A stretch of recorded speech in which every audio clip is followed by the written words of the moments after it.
What's up, YouTube? So before we get started with this video, on First Take, they're going to be talking about the NFL draft, which starts today. So let's see what they have to say about that.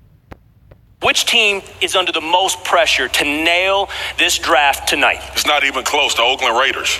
The Oakland Raiders are under the most pressure. Look, you got rid of a generational player in Khalil Mack, and then Amari Cooper leaves and changes the Cowboys' offense. We talked about the Cowboys not having production at the wide receiver position. Amari Cooper was the answer to that question. You look at John Gruden. He amassed draft picks. They made the move for Antonio Brown. He has to get this right. What did the Oakland Raiders do last year worse than anybody in the league? Rush the passer. And you let the best pass rusher in the NFL go. So they have to get this right. If they don't, amassing those picks was a waste. It's a good...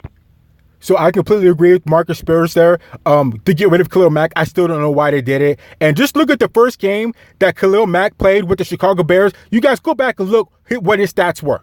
And that'll tell you why Chucky shouldn't have got rid of Khalil Mack. Also, Amari Cooper, getting rid of Amari Cooper, that just stacked the Dallas Cowboys even more. So right now, the Dallas Cowboys are about as stacked as the Cleveland Browns. So definitely keep an eye on Dallas if they can prevent from getting in their own way.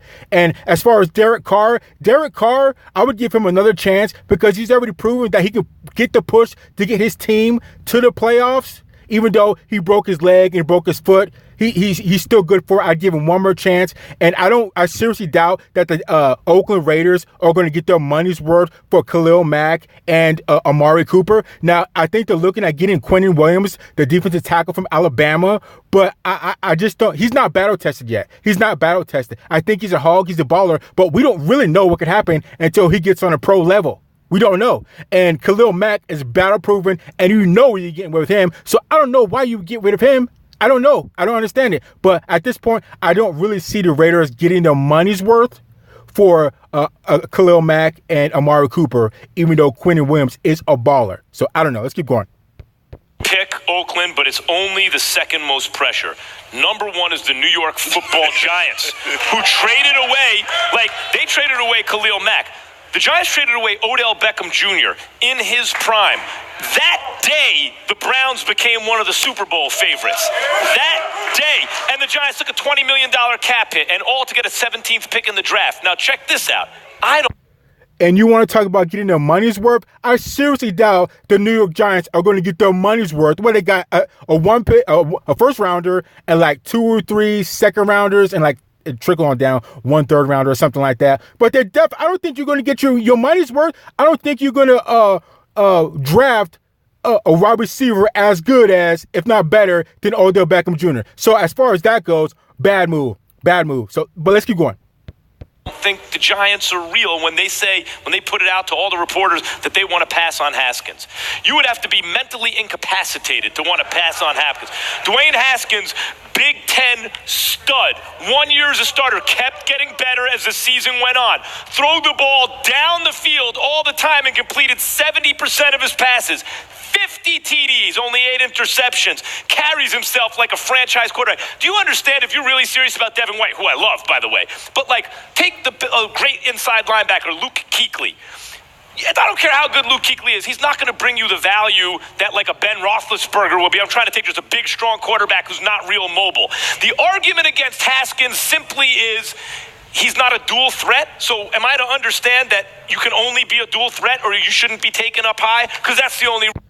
Well, at this point, Max, there's a good majority of the quarterbacks that have been drafted have been dual threat quarterbacks, pretty much starting off with Randall Cunningham, and then you have the Michael Vick, Steve Youngs, and all that. But generally, nowadays, you're looking at quarterbacks that you want to be a dual threat that can pass and throw. But there's nothing wrong with being a pure pocket passer, which is what Dwayne Haskins is proven to be. Now, if New York Giants don't want to pick him up, I would still feel safe with Eli, another year with him, maybe even 2 more years, because, again, he's battle-tested. He's a Super Bowl winning quarterback to beat arguably the GOAT and Tom Brady. So I think Eli Manning can hold together for another year or two, even though he got rid of, they lost the number one wide receiver.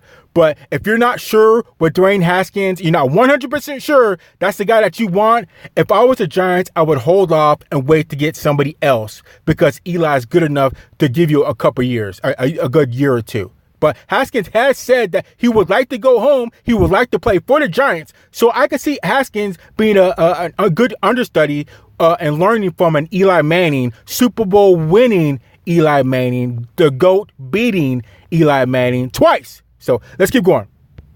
Reason, if the Giants must get this right. They need a quarterback. There's probably going to be one available. They can't blow it. Calm down. I know. I felt it over here. Nah, listen.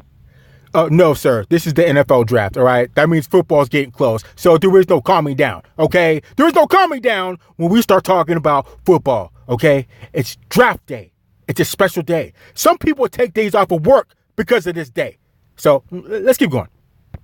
Here's the deal. Max is not wrong, but I would side with you more than I would side with Max for the Oakland Raiders. Let me just give y'all two teams that I want to throw in that mix when we're talking about this. The Arizona Cardinals, okay? You got the number 1 overall pick. You just picked Josh Rosen with the 10th overall pick last year, okay? You've had 2, quarterbacks that you selected over the last 10, 11 years or so because you had Matt Leinart years ago. Then, that didn't pan out as well. And so when you look at it from that perspective, having the number 1 overall pick, hiring a head coach that didn't deserve the damn job, knowing that he was going to pick Kyler Murray, etc. You better get this right. That's number 1. Because if you get it wrong, not only did you get the pick wrong, you clearly got the head coach wrong. And I think you got the head coach wrong, so you know it's a problem.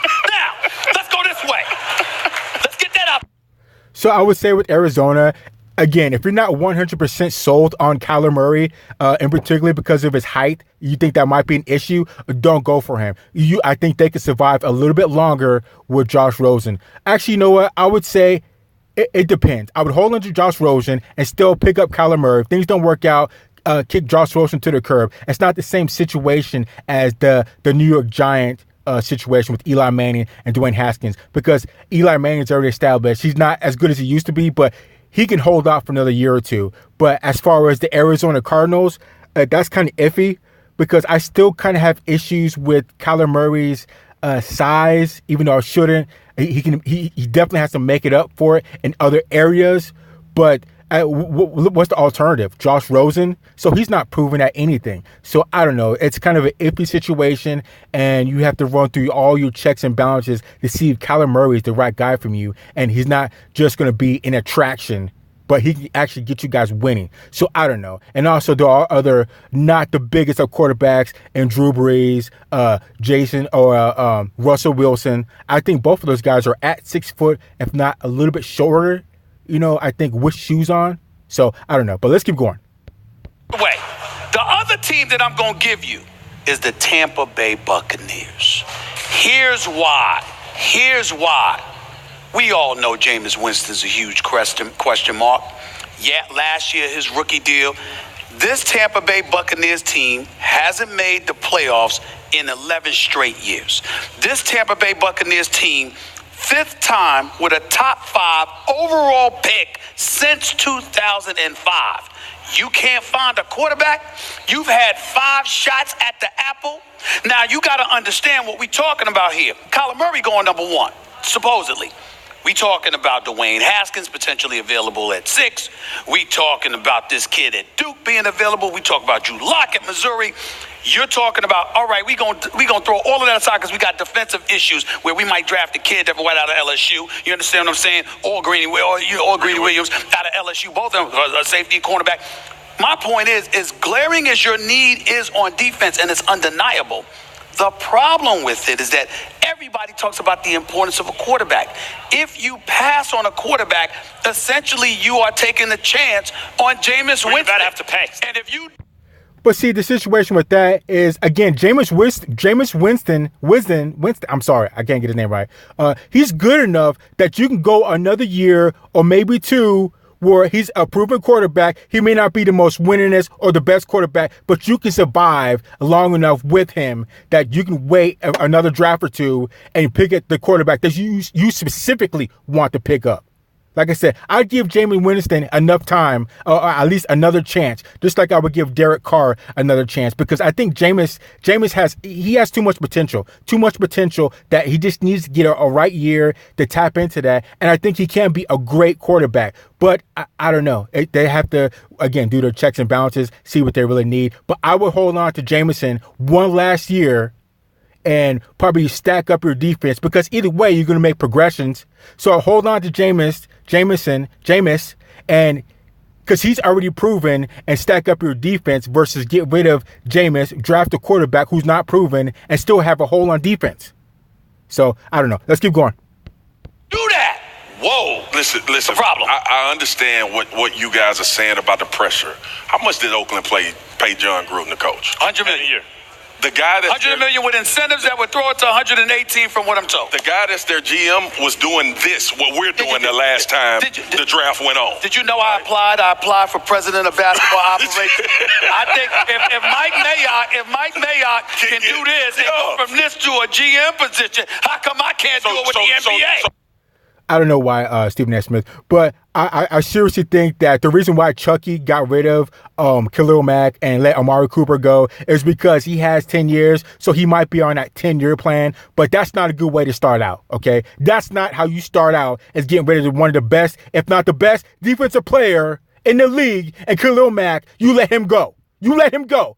Again, you guys in YouTube land, just look at YouTube, look at what Khalil Mack did his first game with the Chicago Bears, and he would have had a better year had he not got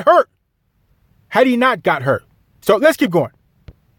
So what they did was, not that I would want the job. They playing a game of poker and they pushed them all in, boss. When they got rid of Khalil Mack and Amari Cooper, they pushed them all in.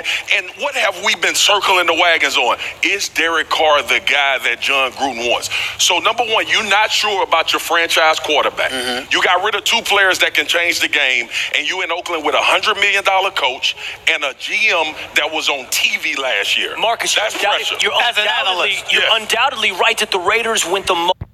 But see, that's pressure, but it's a 9-year window of pressure for Chucky.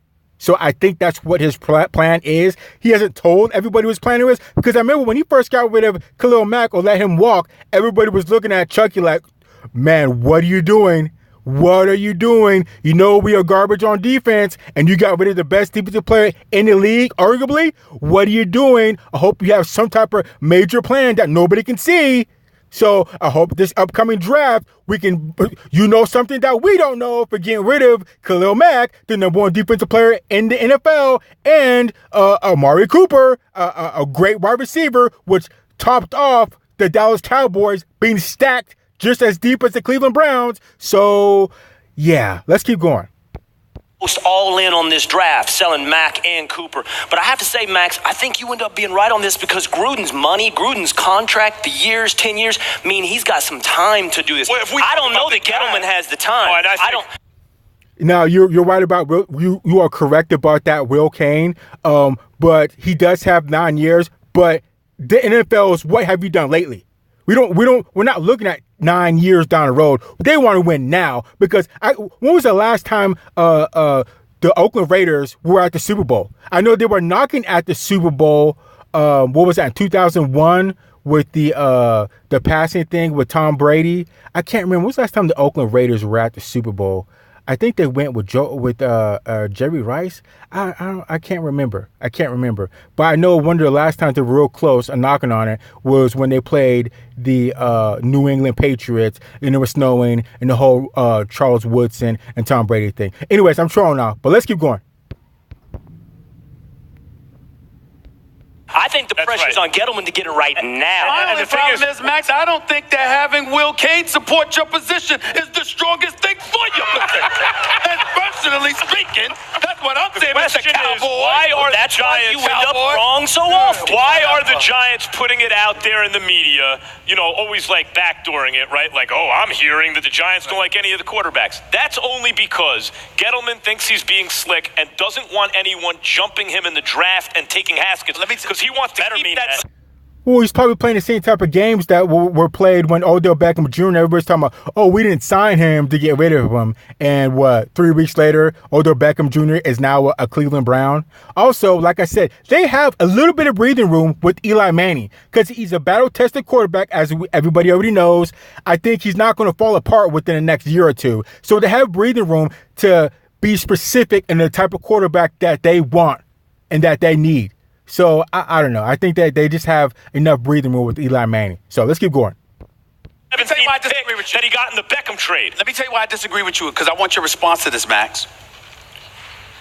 I don't know if we can blame Gettleman for this in this respect. Clearly, when it comes to Eli Manning, that's an ownership thing.